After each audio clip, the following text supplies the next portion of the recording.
G'day viewers, or hit that metamizer just kicked on. Still going strong, the old metamizer.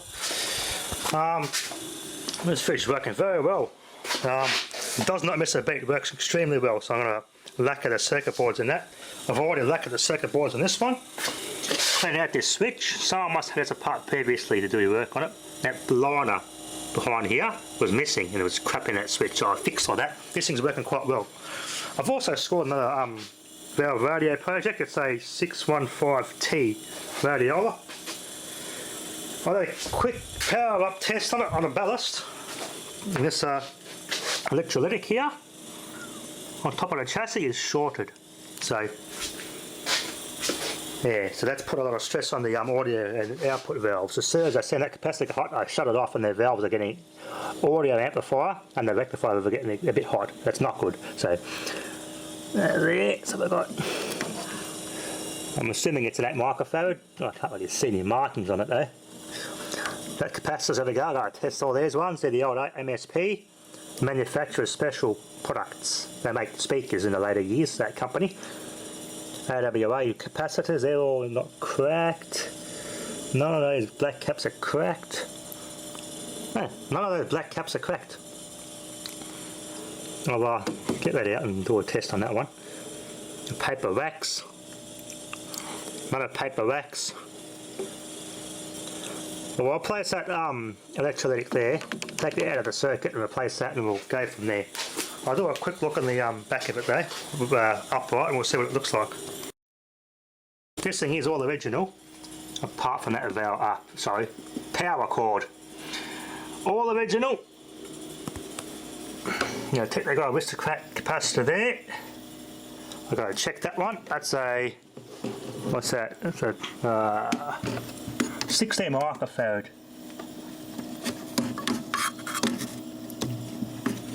That one there marked as being, that got hot, so that's gone. So I think, I guess it's an 8 microfarad. We'll start with an 8 microfarad, that one. That's a filter capacitor. That's in the audio section. That's an audio section capacitor. Electrolytic, that'll be an 8. Phono input, external speaker as well. Auto bands, like shortwave, it's got shortwave and medium wave, for the usual, I should say. 1st September 1947. I can just make it what that says. And I go to the dial cord. Not too much of a challenge, but if I disturb that too much, I lose track of where it all went. It's a bit of a head scratcher to put that damn thing back on. If I can find a diagram online to know what the layout of that dial string is, because it has to go around here. That's not original dial string. I think that's been replaced in the past. So nice buddy. Look at that. Look at it. That's a pretty nice rail too, so it goes around there, around there, around there, around there, then around the pulley, and there's a flywheel tuning, but it's got shortwave for fine tuning. Electrodynamic speaker. Anyway, nice radio. Model 615TA. Contact clean, everything, it's all complete. Nice speaker, it's in good condition. You can see behind there, it's all good, no holes or anything. Really good condition. Just working those electrolytics and stuff on there now. See what I got on my spares, just want to quick test it. G'day viewers, well I just replaced that suspect hot electrolytic. I'm confident it was an 8. I put a 10 microfarad in its place. Tested it, had a bit of hum in the audio, so I just the electrolytic main filter capacitor, it wasn't bad, it was on its way, and I've replaced that 16 microfarad with a 22 microfarad. The hum is virtually gone now, so that's it, and it's working. Bit of a dirty contact. That mode with this.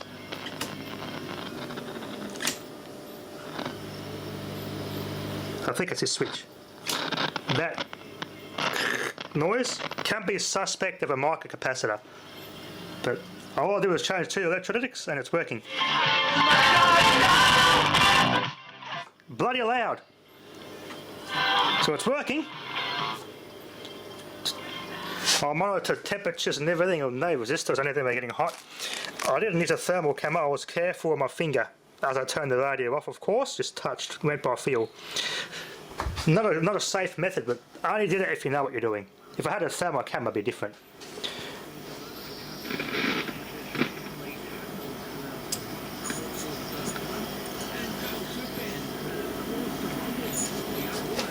Now, the valves are nice now. Earthquake recorded when more than 72,000 Swifties were dancing around the grounds in the AFL. We'll try shortwave. Probably won't pick up much at the moment, but the antenna's bloody long.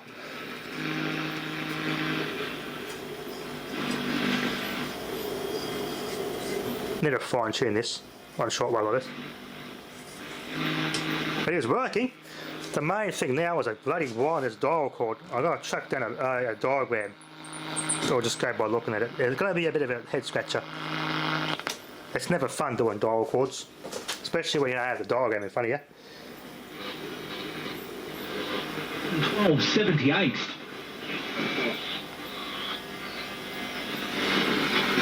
Get a lot of stations. Alex Pierce says it's one of their best performances of the year. We've been under the pump the last 2 weeks. Very nice and bassy. We know that we've got that footy in us, and we've proven that at times this year. But I have to scan these and put these in a scanner and scan these things. Hunger and passion, intensity, Keep a and we copy do of one that. on the computer in case they get broken. The fans back home are proud of us. In the key crash, the Suns leading the Brisbane Lions. They would have been stuck on the varnish originally, but they've come off. But it's complete. No one's touched it and buggered wires around with it. It's amazing. It's all complete. Their finals hopes alive against the Power, Essendon and the Swans to face off in tonight's other clash. The dial pointed rattles against the glass from the base. Of course, CMA, which is where I am, Roger, is there. So that dial's going to be there. Party on. I've got to dig out a signal generator, I think. That'll be my next investment. Now, I got an oscilloscope. I've got to get a signal generator that can do a proper alignment on these radios.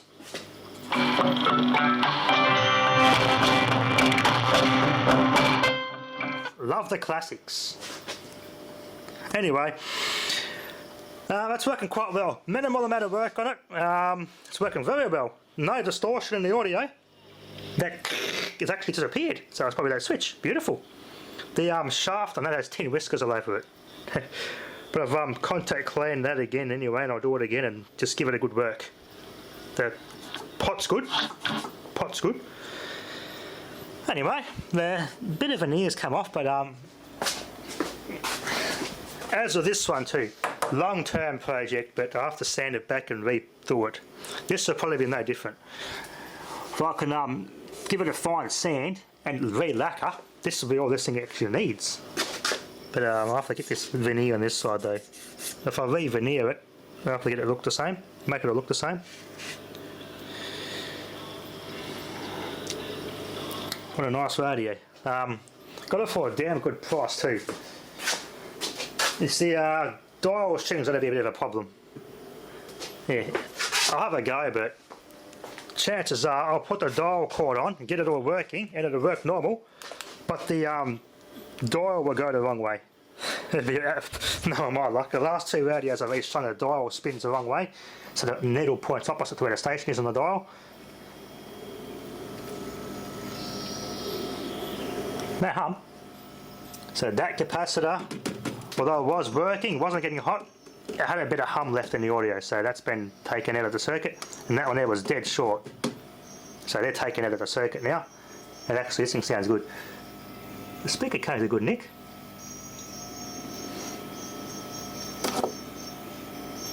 So I'll have to clean this all out, and taking this out, I can plug the speaker out, unplugs from there, plugs out from there. Undo those bolts, undo the bolts in the bottom and drag this out and clean this cabinet. And yeah, the fun part's going to be this dial string. So we've got little screws there and screw here, that pushes off, and the screws there to get that side knob off. Yeah, dial string's going to be fun.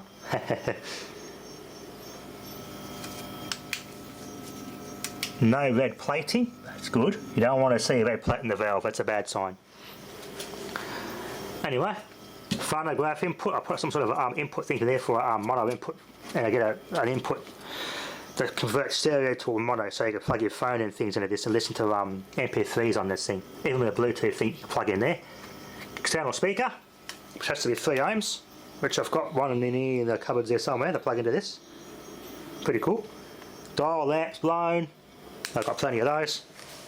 Anyway, I enjoy the classics, so what a great start to a radio restoration. Thanks for watching. Viewers, well, about a week ago, I scored this little bargain. A HMV Consort. Been after one of these for ages. Popular radio from the start of the transistor era.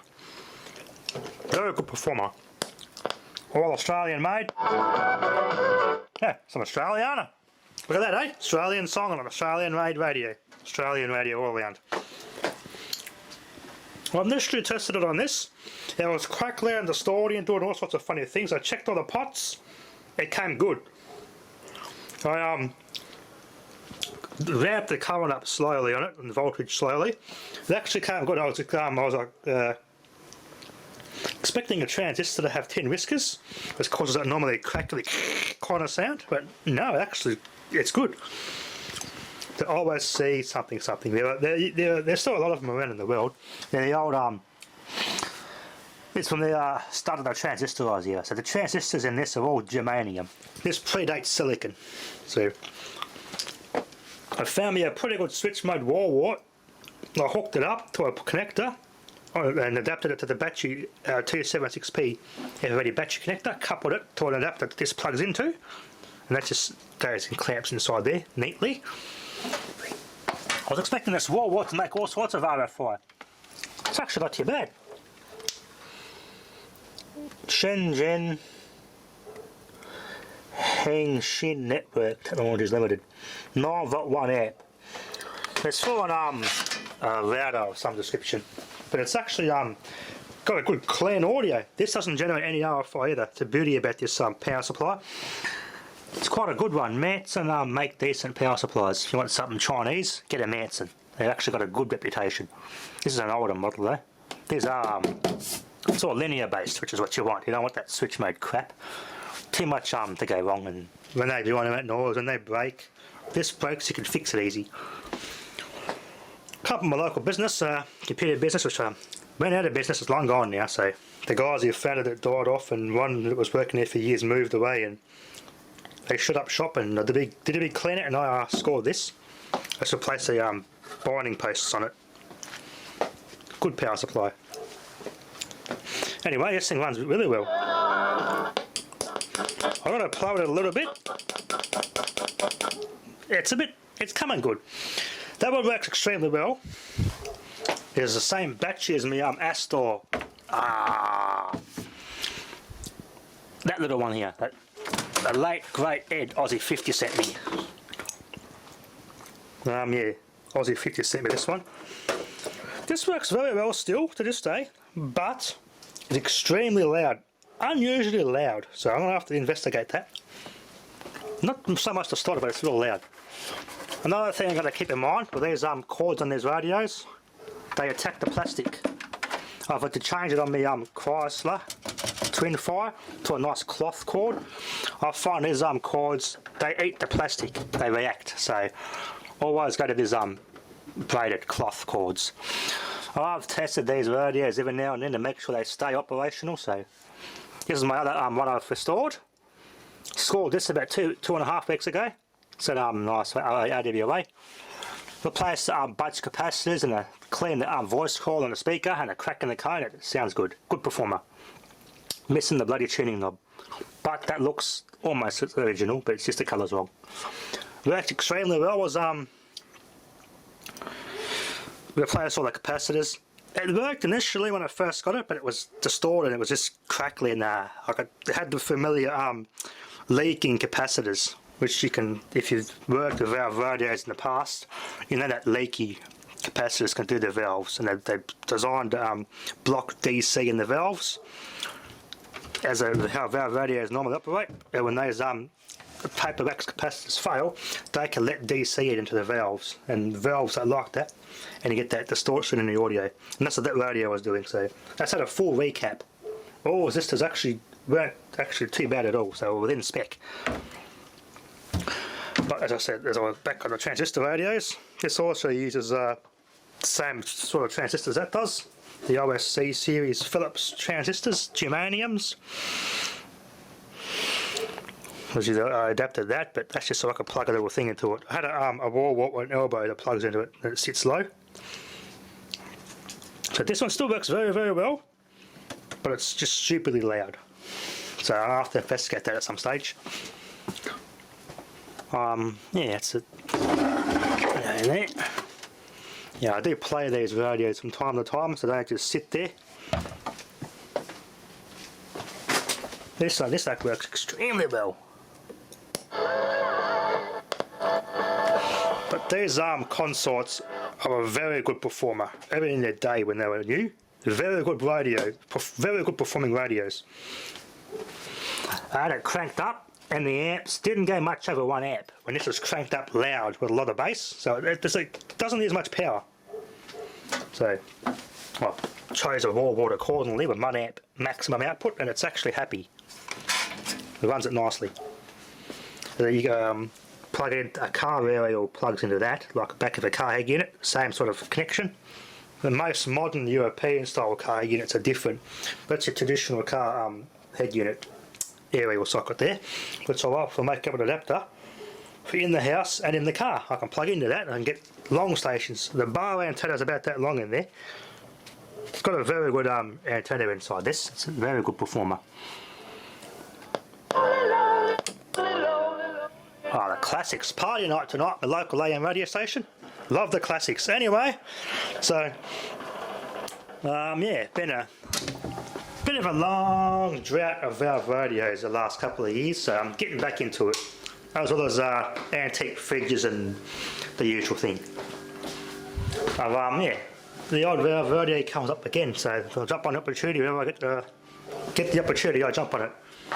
I've also got the another radiogram in my shed, a Stromberg Carlson 51A11 model radiogram, but it's I've recapped it, checked all the valves, it's totally dead. Nothing into the speaker at all. I've tried other speakers on it, it's just not working.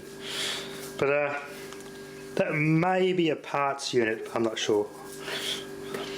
Should I get in touch with my local HRSA members, but the most closest HRSA club where I live is about a 5-hour drive from here, so